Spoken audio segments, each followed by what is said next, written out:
All right, everyone, a big round of applause for our next storyteller, Julia Wiedeman.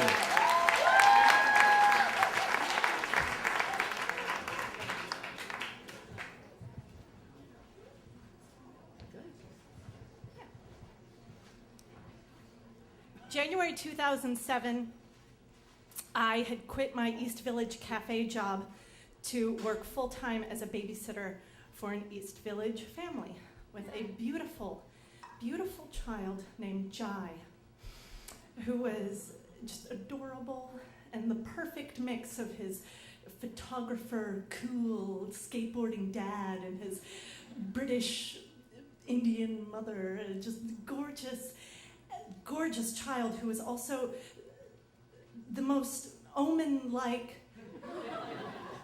frighteningly mysterious child that I've ever met.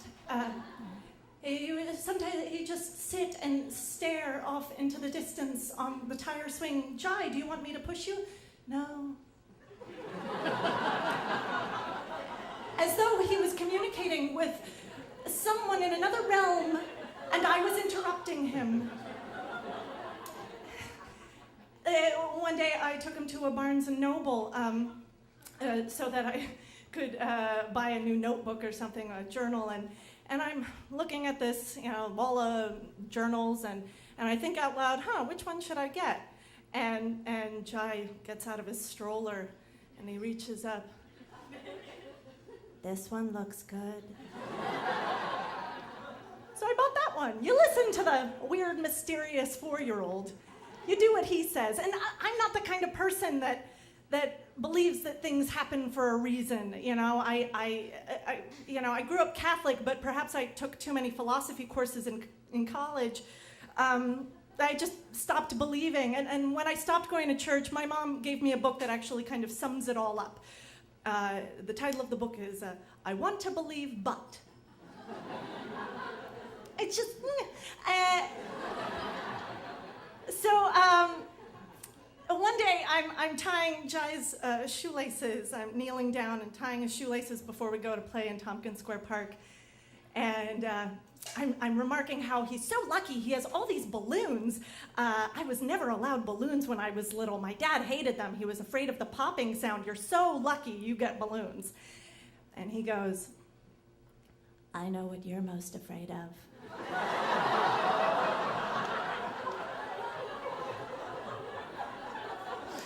And I say, oh, what's that, Jai? Thinking he's so adorable. How does this 4-year-old think he knows what I'm afraid of, right? Your parents dying.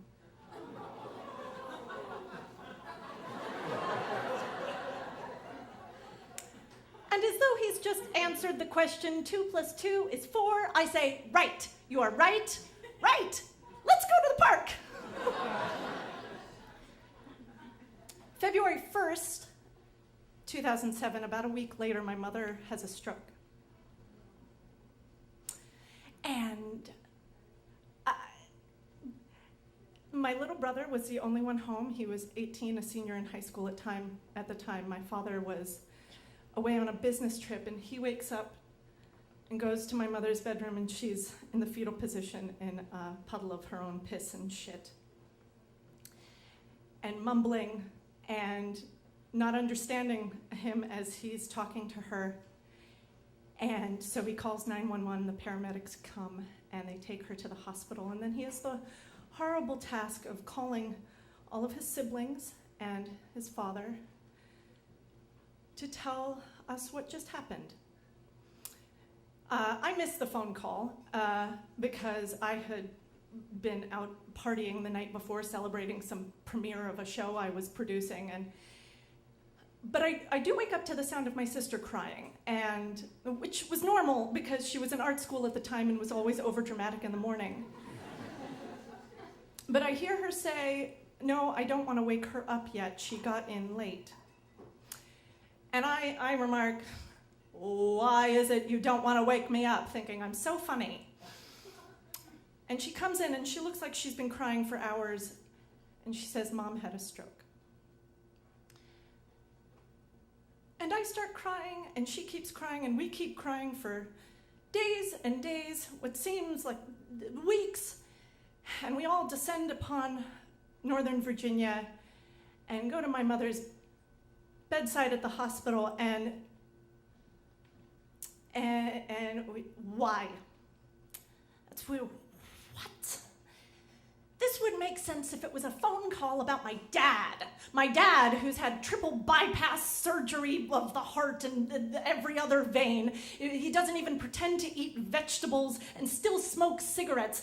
This phone call, that would make sense if my father was dead. Upsetting, but it would make sense. My mother, on the other hand, healthy, goes to a nutritionist as a hobby. You know, then she exercises. Her favorite thing to do is to deny herself things that she wants. What is she doing having a stroke? What is she doing in a hospital bed? What the fuck is going on? And asking these questions, and I'm the only one that can stay because the family that I babysit for is kind enough to let me to stay for a few more days. They say they'll handle it. And I'm sitting there next to her hospital bed. Everybody else has gone back to school or jobs. My father's getting coffee at the cafeteria. And I'm thinking to myself, I should be praying. My mom would want me to pray. And I can't. But then as a wave of tears is about to overcome me, I remember Jai. He knew this was going to happen. He told me this was going to happen. He knew, and if he knew this was going to happen, then there's got to be a reason. And if there's a reason, then it's going to be okay. And if it's going to be okay, it's going to be okay. It's going to be fine. Everything's going to be fine. And it was, and she was fine. And I come back to New York, and I tell Jai's mom, I say, you know, Jai said, the weirdest thing, the strangest thing about a week before my mom had the stroke. And she said, what's that? I said, he said that the thing I was most afraid of was my parents dying. And she thinks for a moment, and she goes, you know why he probably said that? He probably said that because he fell down the stairs at his birthday party, and I freaked out really a lot. And I said that the thing I was most afraid of was him dying.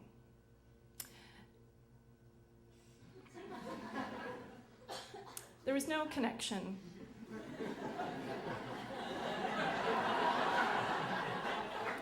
There was no mystery. There was a perfectly logical explanation as to why Jai said what he said. And no reason as to why my mother had a stroke. But it's still weird, right? Thank you.